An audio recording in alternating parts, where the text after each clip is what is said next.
মা সেই মেয়ের গলা টিপে মেরে ফেলে দিত, বাবা মাটি খুঁড়ে সে মেয়েকে পুঁতে দিত।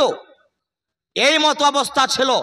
আপনি ভাবতে পারেন, স্বামী মারা গেছে, গ্রামের লোক বলছে স্বামী মারা গেল, তো স্বামীর সাথে স্বামীকেও আগুনে জ্বালাও আর জীবিত স্ত্রীকেও আগুনে জ্বালাও। যদি বেটা জওয়ান আছে তাহলে লোক বলতো যে বেটার সাথে মার বিয়ে দিয়ে দাও। একে জামানা জাহিলিয়াত বলে। ইসলাম নারীকে সম্মান দিয়েছে কেমন জানেন? একদা আল্লাহর নবীর বাড়িতে একজন সায়লা, একজন ফকির এলেন। একটা মেয়ে ভিক চাওয়ার জন্য এলেন। এসে বলছেন, ওগো নবী, আমাকে কিছু খাবার দেওয়া হোক, আমাকে কিছু ভিক্ষা দেওয়া হোক। ভাই আমার, হযরতে আয়েশা সিদ্দিকা রাদিয়াল্লাহু তাআলা আনহা বাড়ি থেকে বের হলেন। বের হওয়ার পরে দেখতে পেলেন একটি মহিলা দাঁড়িয়ে আছে। ভাই আমার, মহিলার সাথে দুইটি যেন ছোট্ট ছোট্ট কন্যা রয়েছে, মেয়ে রয়েছে। আম্মা জান আয়েশা বাড়ির ভিতর থেকে 3টি যেন খেজুর নিয়ে এলেন। 3টি খেজুর নিয়ে এসে সেই মার হাতে দিয়ে দিলেন।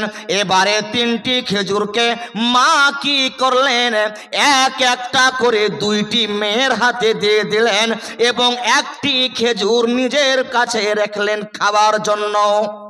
আম্মা জান আয়েশা দেখতে পেলেন ওই ছোট্ট ছোট্ট 2টি মেয়ে খেজুরটিকে 2 টুকরা করে দিয়ে মধ্য থেকে যেন বিচিটি ফেলে দিলেন। বেঁচে ফেলে দেওয়ার পরে 2টি মেয়ে যেন আপন আপন খেজুর খেয়ে নিলেন। খেজুর খাওয়া নেওয়ার পরে এবার 2টা মেয়ে যেন মার হাতের দিকে হাত বাড়াচ্ছে। মার হাতে খেজুর আছে, মার হাতের দিকে যেন আস্তে আস্তে করে হাত নিয়ে যাচ্ছে। মা বুঝতে পারলেন আমার 2টি মেয়েকে খিদা লেগে আছে, ভোক লেগে আছে, তাই মা জানো নিজের খেজুরটিকে 2 টুকরা করে বিচিটিকে ফেলে দিলেন এবং 2 টুকরা 2টি মেয়ের হাতে দিয়ে সেইখান থেকে চলে গেলেন। আল্লাহর নবীকে বলছেন, আম্মা জান আয়েশা বলছেন, ওগো নবী, একটা দৃশ্য আজকে দেখতে পেলাম। কি দৃশ্য দেখলেন? তো আম্মা জান আয়েশা বলেন, ওগো নবী, একটা মহিলা ভিখারিনী আমার বাড়িতে এসেছিল। আমি তাকে 3টি খেজুর দিয়েছিলাম।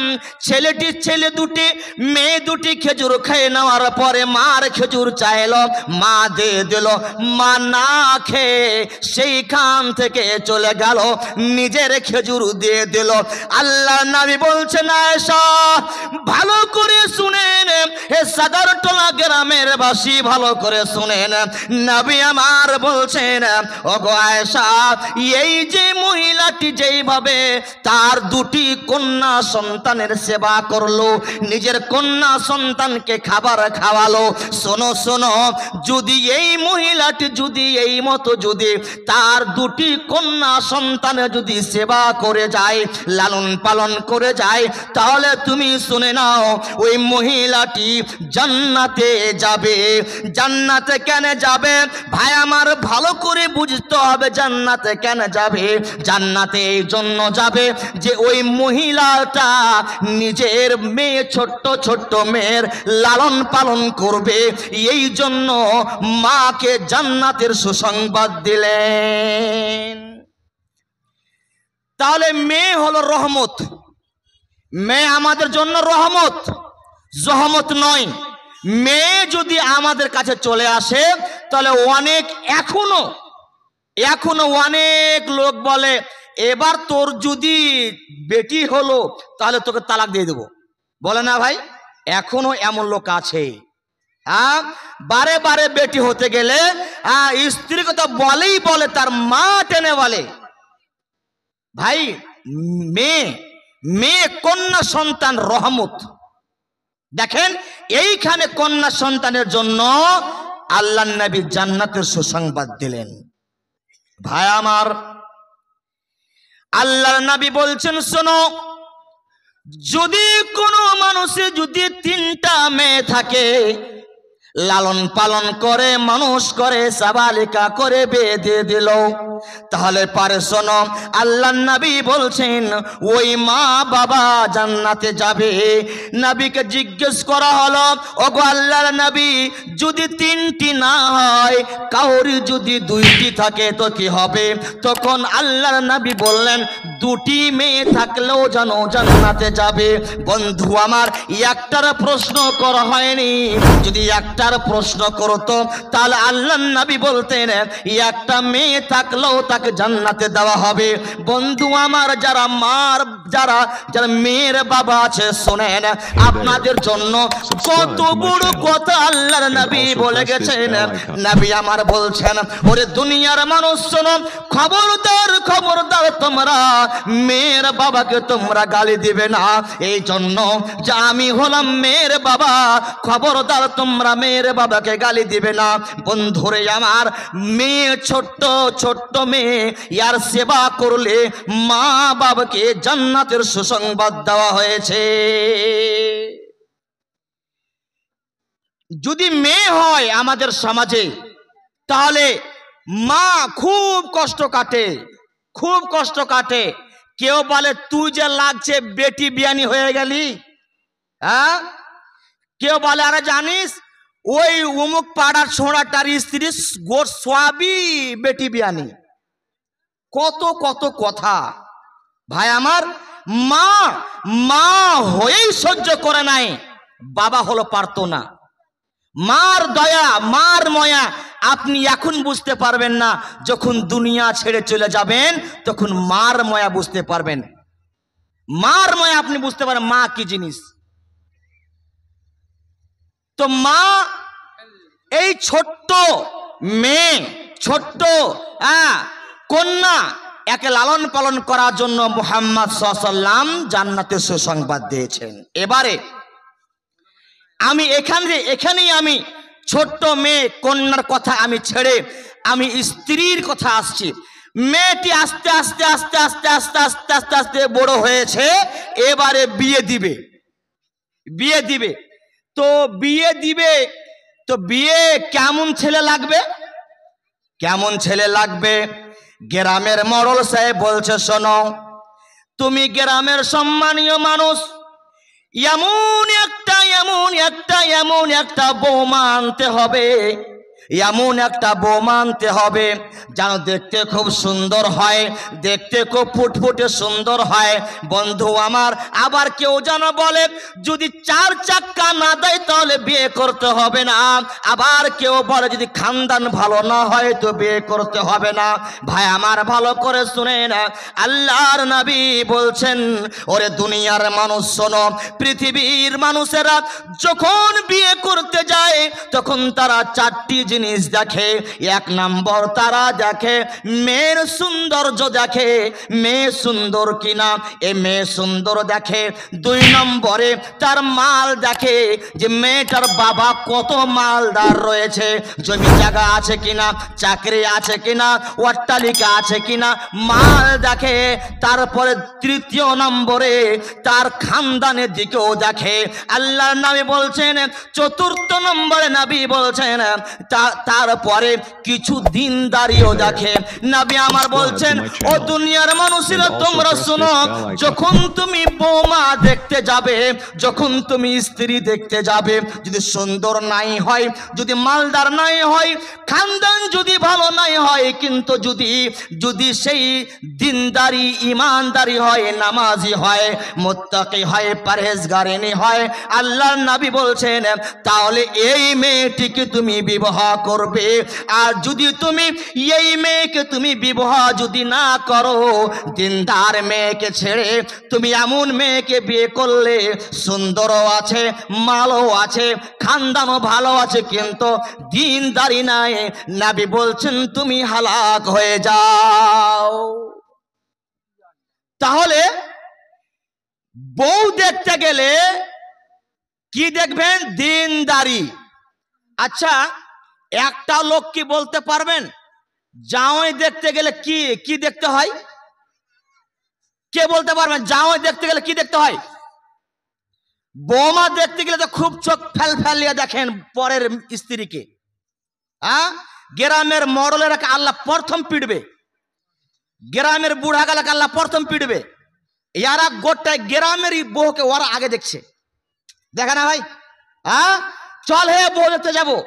কার কে বিয়ে করবে, করবে কি করবে না তা কেউ ঠিক নাই। গ্রামে 10 জন নিয়ে যে বউ দেখছে। বাবাও কেমন, বেটিকে আগে বসে দেখ, তোরা সবাই মিলে তোরা দেখালে, এর আগে পিটবে না, যে বিয়ে করবে সেই দেখবে। জি আচ্ছা, এটা তো হলো বউ দেখা। যদি জামাই দেখতে হয়, জামাই দেখতে হয় তো কি দেখতে হয় কেউ জানে না। শোনেন, নবী আমার বলছেন, যদি কোনো পুরুষ, কোনো যদি ছেলে, বেটা ছেলে যদি তোমাকে পেগাম দেয় যে তোমার মেয়ের সাথে আমি বিবাহ করতে চাই, নবী আমার বলছে শোনো, যেই ছেলেটি বলবে আমি বিবাহ করব, তার মধ্যে 2টা তুমি গুণ দেখবে। ভালো করে শোনেন, যার যার মেয়ে আছে ভালো করে শোনেন। এই নবী আমার বলছেন 2টা গুণ দেখবে, 2টা গুণ দেখবে। 1 নাম্বার দেখবে যে লোকটির আখলাক চরিত্র ভালো আছে কিনা। চরিত্র দেখবেন, আখলাক দেখবেন। আপনি ভালো করে জানেন পৃথিবীর বুকে মাল দেখে বিয়ে দেওয়া হয়। দেখছে আমার জামার 4 চাকা রয়েছে, আমার জামাই চাকরি রয়েছে, আমার জামার অট্টালিকা রয়েছে, বেটির বিয়ে দিয়ে দেওয়া হলো। বন্ধু আমার, 1 বছর যেতে না যেতে দেখা গেল মেয়েকে মেরে মেয়ের পিঠের চাম লিখিয়ে নিয়েছে, বেটিকে গালি দিচ্ছে, বেটির উপরে অত্যাচার করছে। বন্ধুরে, তখন বাপ বলছে, মা আমার তোমার ভাগ্যে এমনই লেখা ছিল, সহ্য করে নাও, ওয়ার পায়ের তলে তোমাকে ক্ষয় হতে হবে। না না না, নবীর কথা তুমি আগে শুনোনি। নবী বলেছেন, যখন তুমি তোমার কলিজার টুকরা মেয়েটিকে যখন তুমি বিবাহ দিবে কোনো ছেলের সাথে, তুমি প্রথম দেখবে ছেলেটার আখলাক চরিত্র কেমন আছে। গুটখা খোর নাকি, বিড়ি খোর নাকি, জর্দা খোর নাকি, তারপরে মামা নানা কি কি সব খানা আছে ওই সব খাচ্ছে নাকি, সারা পান করছে নাকি, দারু মদ খাচ্ছে নাকি, এই সমস্ত জিনিস তুমি ভালো করে তুমি দেখে নিবে। তারপরে 2য় নম্বরে নবী আমার বলছেন, 2য় নাম্বার তুমি দেখবে যে ওই ছেলেটির মধ্যে দিনদারি আছে কিনা, ছেলেটি নামাজ পড়ে কিনা, ছেলেটা ইসলাম কতটুকু জানে, কোরআন পড়তে জানে কিনা, ছেলেটির মধ্যে দিনদারি কতটুকু আছে। এই 2টা জিনিস দেখবে, আখলাক দেখবে এবং দিনদারি দেখবে। এই 2টা জিনিস দেখে তুমি বিবাহ দিবে। আপনি দেখছেন না, কার হিম্মত নাই বলা যায় আমি দেখছি। জামাই দেখতে গেলে আগে দেখছে জামাইয়ের বাপের জমি কয় বিঘা আছে। এখন তো আরো উল্টা নিয়ম, কার বেটিকে বিয়ে করলি? হ্যাঁ, তো ওই আশফাকের বেটিকে। আবার আশফাক যে গরিব, কেনে বিয়ে করতে গেলি তুই? কয় কারা জমি পাবি তুই? তুই ওর জমিকে বিয়ে করবি না ওর বেটিকে বিয়ে করবি? হ্যাঁ ভাই, আখলে আপনি মাল নয় আখলাক দেখেন, চরিত্র দেখেন, দিনদারি দেখেন না, দেখেন না। আচ্ছা, আমি জানি এহসাস আছে যে 2 সাইডে মা বোনেরা আছে। একটু হাদের মধ্যে থেকে বলছি, পাট লাগান, পাট। বিহার তো পাট তো লাগান, আপনারা ভালো জানেন। আমারও জন্ম বিহারে, বাবলাবুনা আমার বাড়ি, আমার জন্ম বাবলাবুনাতে। 2 বছরে আমি চলে গেছি আমরা ওই দলকোলা সূর্যাপুর কানকির পাশে। জানি এদিকে লোক পাট খুব লাগায়, পাটের ভুঁই একটাও ঠিক থাকে না। পার্কে যাওয়া যায় না, পার্কে চোখ ফেলা যায় না, পার্ক কোথাটির মানি আজকে নগ্ন, বড় মোবাইল মানি নগ্ন। ভাই কেন এরকম হচ্ছে ভালো করে শুনেন। নবী আমার বলছেন, দুনিয়ার মানুষেরা শুনো, দুইটি জিনিস তুমি দেখবে, আখলাক দেখবে এবং দিনদারি দেখবে। যদি তুমি এই দুইটি জিনিসকে